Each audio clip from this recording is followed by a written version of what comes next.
What is the probability a teenager will vape? So, why does this interest me? Well, there's a couple reasons that this topic interests me.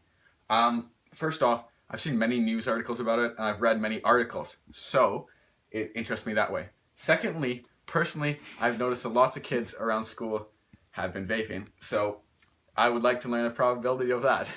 Next up. My hypothesis of the probability of a teenager vaping is going to be about 80% and above. That is very high, but that's what I believe to be the truth. So this is the data I have gathered.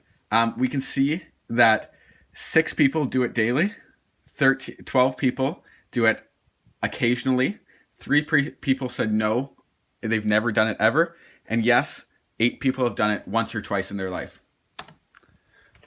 We can also see through that we've calculated the probability. We did this in one of the chapters, I forget what it was, but we did the probability. We can see the probability of once or twice is 28, occasionally is 41%, daily is 21%, and not vaping is 10%.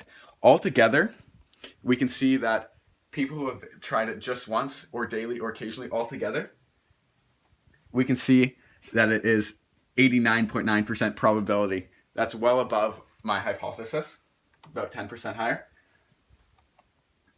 So, the bias and the sample size.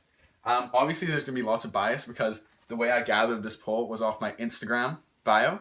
I put it in my bio, people clicked on it and did the poll.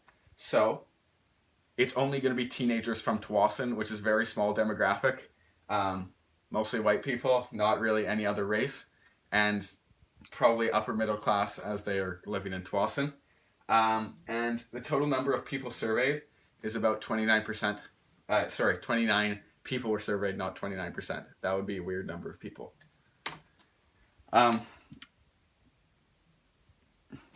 So my conclusion is that my hypothesis was kind of correct, because it was correct in that the number was over 80%. It was 89%. But we have such a small sample size that it can't be conclusive for everywhere in the world, especially with only 30 people.